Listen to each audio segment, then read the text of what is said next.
This is the top predator, the great white shark. A 5,000-pound male starts a hunt. He hasn't eaten for 3 days.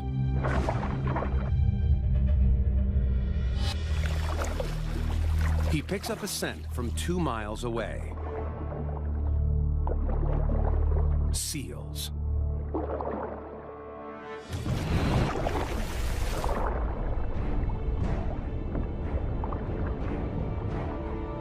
He's a great hunter, but he's not perfect. Great whites are unsuccessful more than half the time.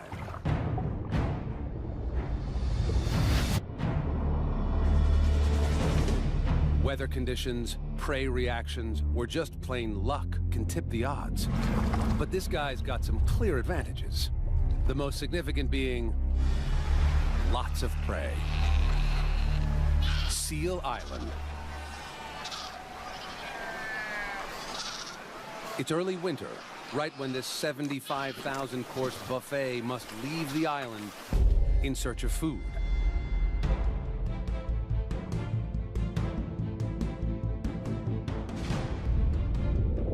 It's the pup's first try at swimming.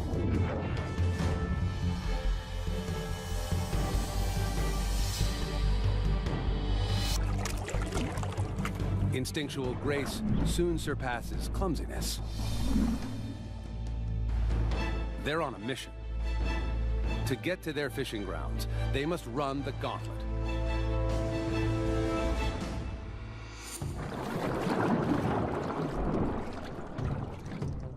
The great white waits patiently.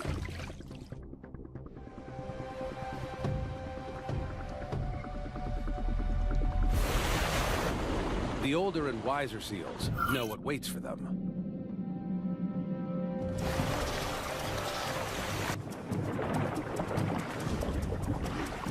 The youngsters don't know any better. Hunger is a cruel taskmaster.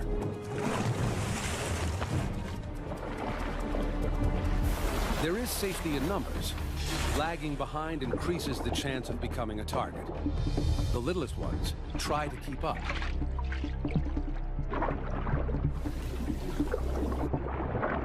He can hear and feel them from over 200 meters away.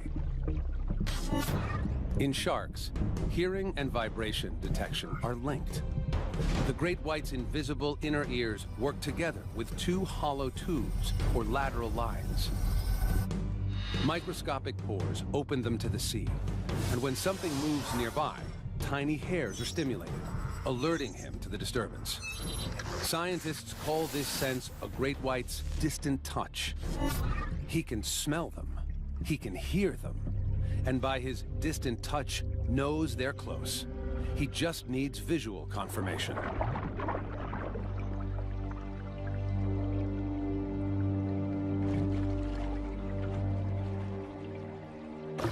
He makes his move, directly below his target.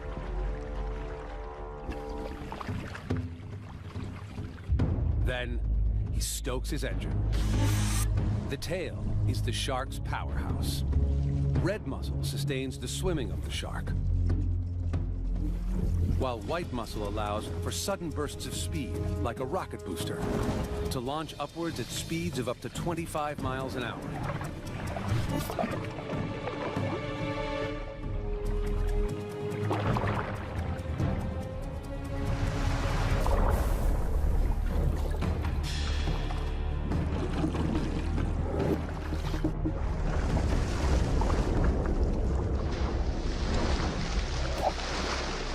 It's a fail. His elaborate sensory plan worked so well. He pinpointed a target and initiated the attack. The strike was textbook, except for a curveball. Clear skies and calm seas, like today, worked to the prey's advantage. The seal saw him at the last minute. So when the shark made contact, his cover was already blown. The seal's whiskers detected tiny vibrations, so he was aware of the shark before he became dinner.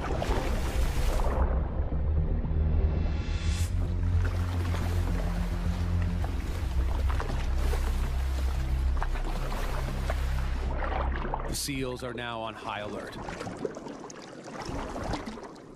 The pups will head home in a few hours. By then, they'll be exhausted and easier targets. He slows his pace to save energy. The hunger pangs don't go away. By the afternoon, a wind ruffles the sea.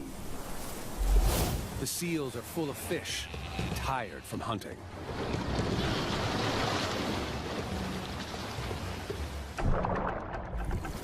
It's supper time.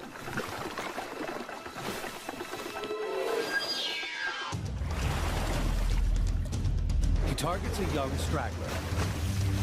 Younger seals are easier to hunt. Speed and agility come with experience.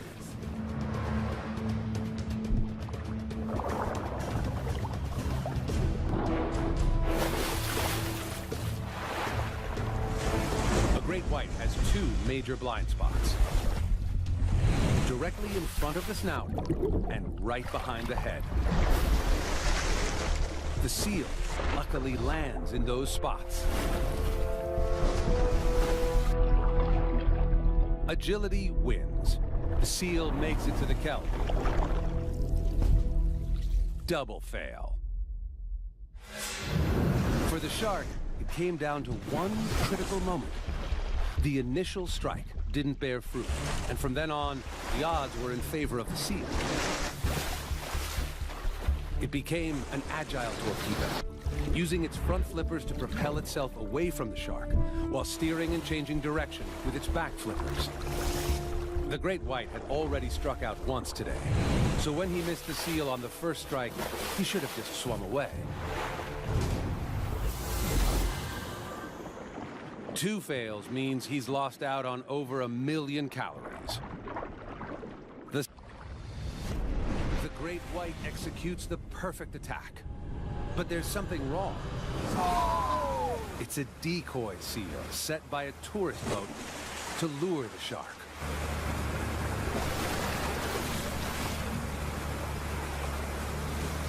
Great spectacle, but our shark didn't get his much-needed dinner. It's an epic fail for the shark, but it's a valuable lesson on how sharks get it wrong. Most of his senses told him the target was real. He could smell seal. He could sense them in the water. His adapted eyeballs tracked the silhouette, and he hit the mark. It looked like a seal, acted like a seal, but it didn't taste like a seal. He was hoping for blubber, but instead, he got rubber. The more he tries, the more likely he is to make a kill, as long as he doesn't burn out. He needs to eat one seal pup every 3 days to keep up with the amount of energy he's burning. He needs a belly full of fatty seal, now. Things are looking up. Overcast, choppy seas, and murky water. Perfect.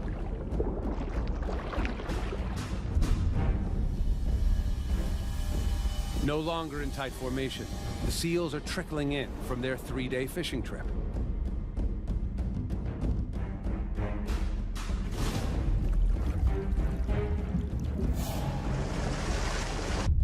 He closes in on another target.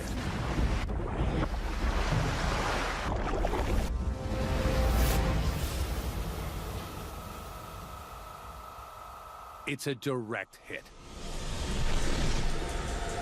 Success at last.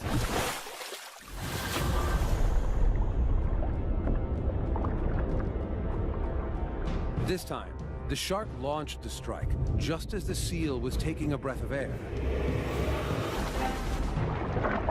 He can rip off 20 pounds of seal flesh in a second. His teeth are like saw blades, slicing off giant mouthfuls.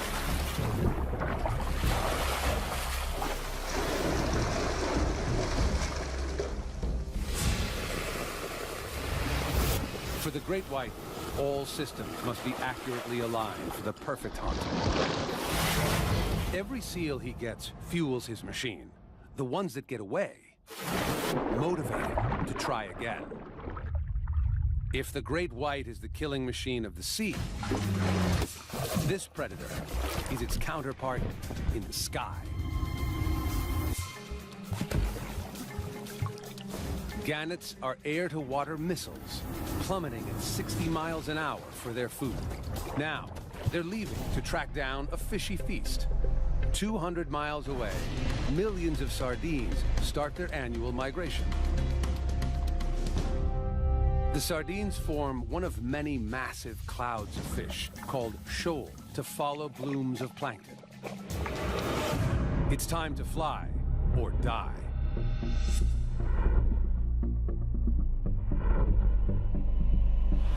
The sardines can travel up to 37 miles per day, but the gannets can cover 300 miles before refueling. Their bird's-eye view means they can look for dark moving water, a sign of fish massing together. Unlike most birds, their eyes face forward, giving them binocular vision. They see them, or so they think. They were hunting for sardines, but instead, they've got a shoal of thousands of mackerel, bigger, more challenging fish to hunt. The shoal is at least 30 feet below the surface. The gannets prepare their superpower. They climb to almost 100 feet to maximize momentum and gravity.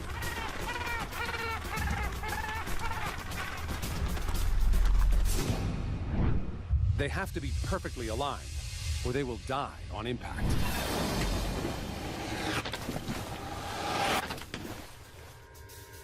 Wings tuck, feet stow, then into an arrow shape.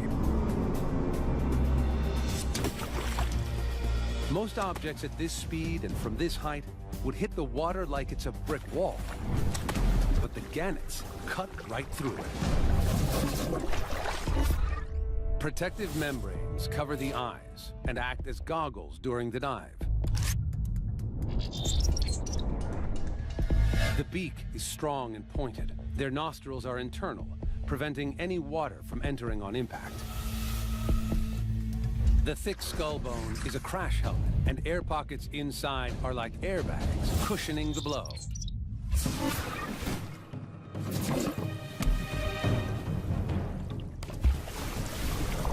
The gannet's momentum drives it 30 feet below the surface. The mackerel bunch together, making it tough for the gannets to pinpoint one fish. There's strength in numbers. And then the ball descends deeper, away from the menace above. The gannet has two options: go back to the life of a bird, or transform into the awesome superfish. The gannets won't give up. Instead, these birds turn into superfish. They flatten their wings and swim.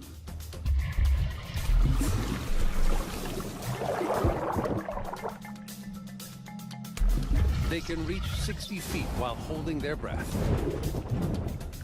They close in on the big ball of fish.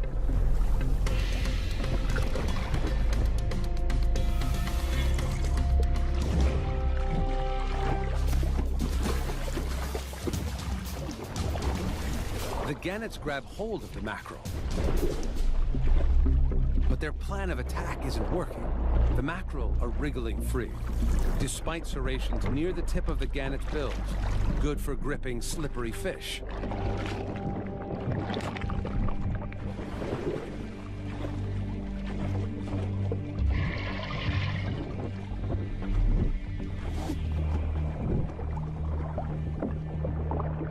The shoal retreats to 100 feet, deeper than a gannet can dive without running out of air. It's a fail. The high dive was perfectly executed. Within seconds, the fish were under siege.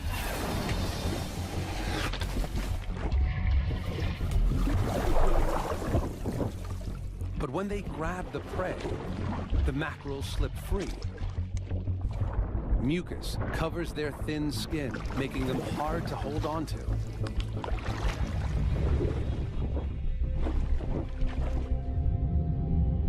The gannets are tired from the lengthy flight, and today the strong swimming mackerel proved too much for them. Then the entire shoal descended beyond gannet depth.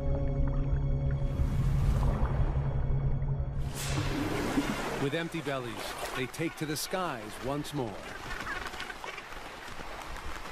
This time, they'll go for smaller, easier to grip sardines. But where are they?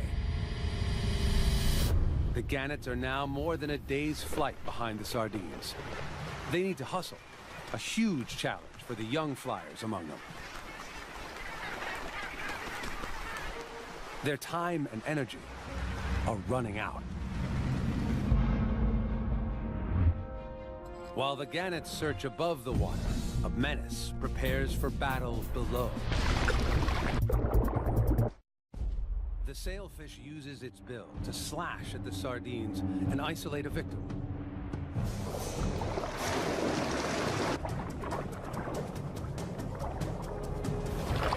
The next sailfish in line takes aim and strikes.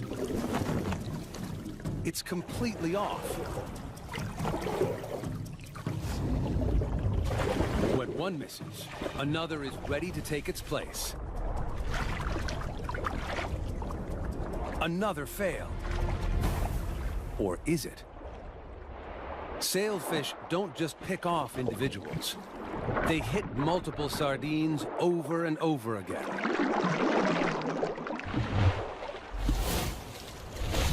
As it slashes, the tip of the bill can cover 20 feet and turn through 575 degrees in a single second. That's a lot quicker than a sardine can swim, and a lot faster than it can react. The sailfish were relentless in their attack. First, they teamed up and moved their targets into position. Then, they used their 2-foot-long bills to wound the sardines and wear them down. This first attack took its toll.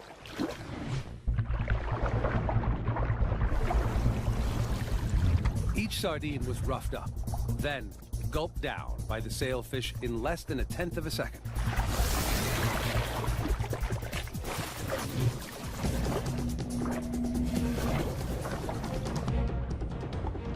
Every sailfish ultimately got a meal. Sailfish are superb killers with specialized strategies, but it's the orca that takes the prize for the craziest hunter in the sea. No other animal risks its life to get a meal with such an outrageous stunt. At 7.5 tons, she risks beaching herself. She must wait for high tide. 4 hours later, the tide is up, but it's still too shallow in places. She searches for a spot where the high tide will help push her right up to the beach. She's found one.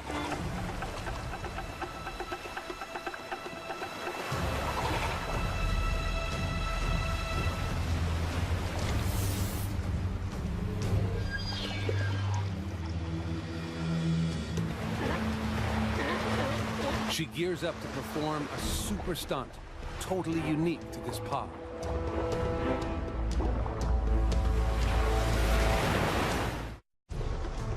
The female orca prepares to ambush her target.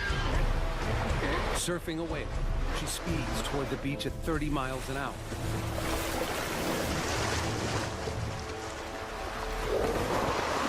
It's a fail. Success is determined by forward planning and critical timing.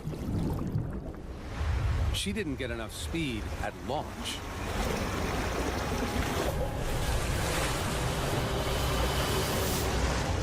Then, at the last minute, she ran out of water to surf and put on the brakes. This gave her away, and the pups escaped. It's a skill that takes years to get right. She tries over and over.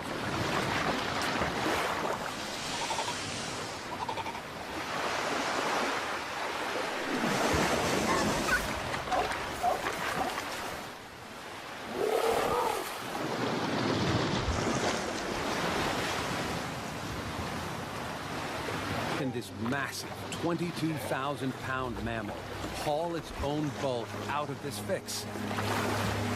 Pod to move on. But another, much bigger pod is just getting started. It begins with a family of 12. They find others with the same goal. The families don't compete, but join forces, form ranks, and are soon a legion of 1,000 strong. A ready-to-hunt megapod.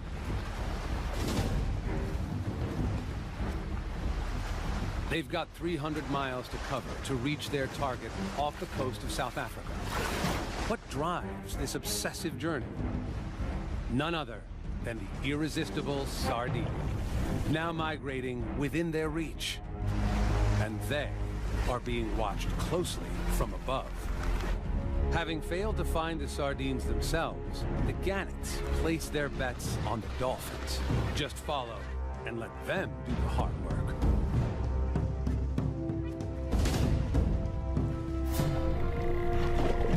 Like their giant dolphin cousins, the orcas, they use their sonar to communicate, navigate, and home in on their prey with deadly accuracy.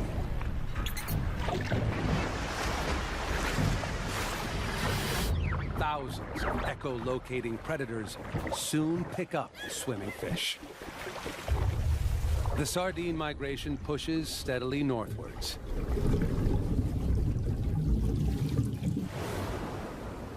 This shoal is an astonishing 9 miles long, 2 miles wide, and up to 130 feet deep. In some places, the shoal is so dense and moving so fast that the fish in the middle die from a lack of oxygen. More than 500 million fish are swimming towards the dolphins. It's impossible for a shoal this big to hide from the megapod's detection system.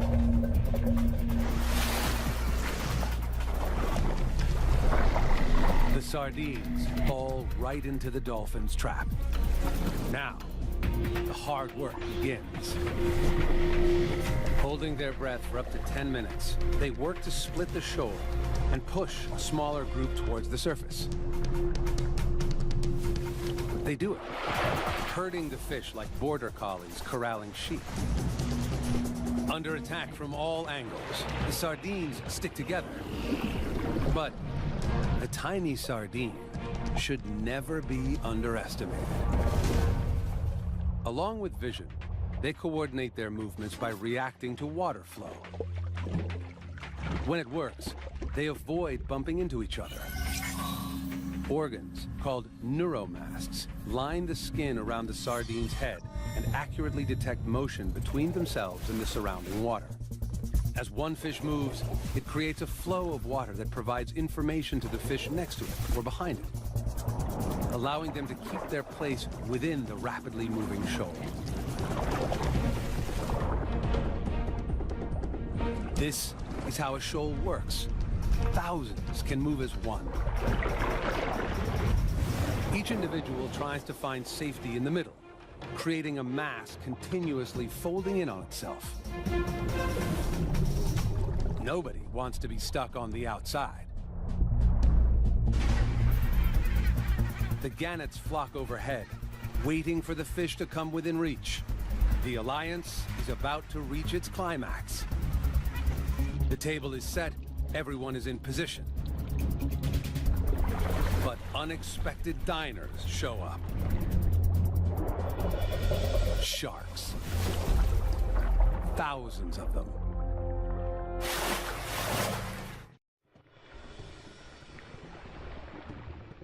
The dolphins and gannets hold back. Feeding with the enemy means they could easily become a meal themselves.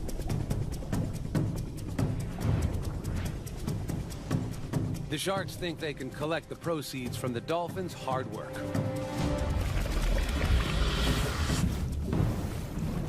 They bully their way in,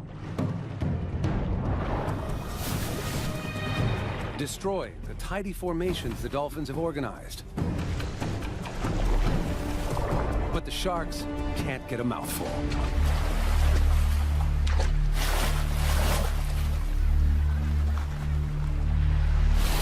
The dolphins regroup.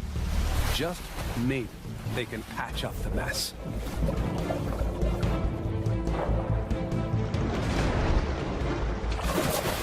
Sharks are worked up, but they're not denying access to the sardines.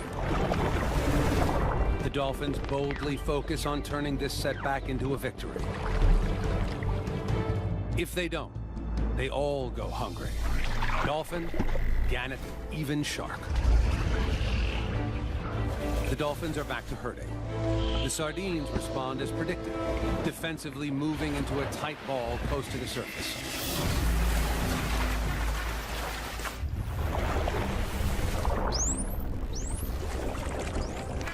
The gannets watch the turmoil from above. They're done with waiting. Hunger drives them to take the risk and feed with the sharks.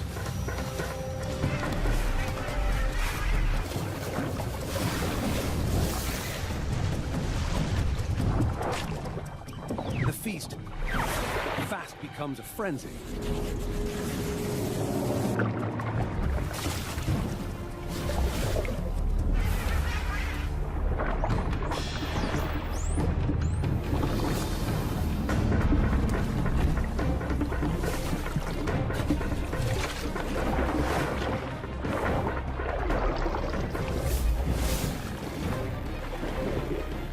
Now it's time for the dolphin's final weapon, a net of bubbles.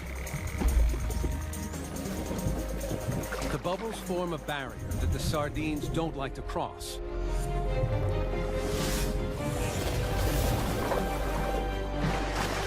With no escape, the shoal is shrinking fast. Shark, bird, and dolphin all get a piece of the action, until a newcomer completely changes the game again. It appears out of nowhere like a high-speed train.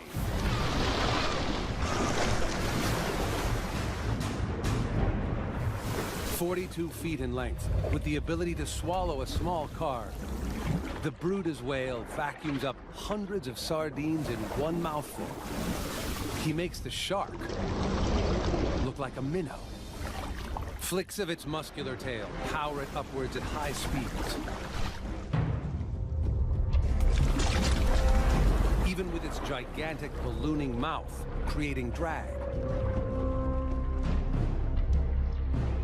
Another whale explodes out of the depths. This time, it's a female. She's even bigger than the male. And she needs to eat over 3,000 sardines a day to survive.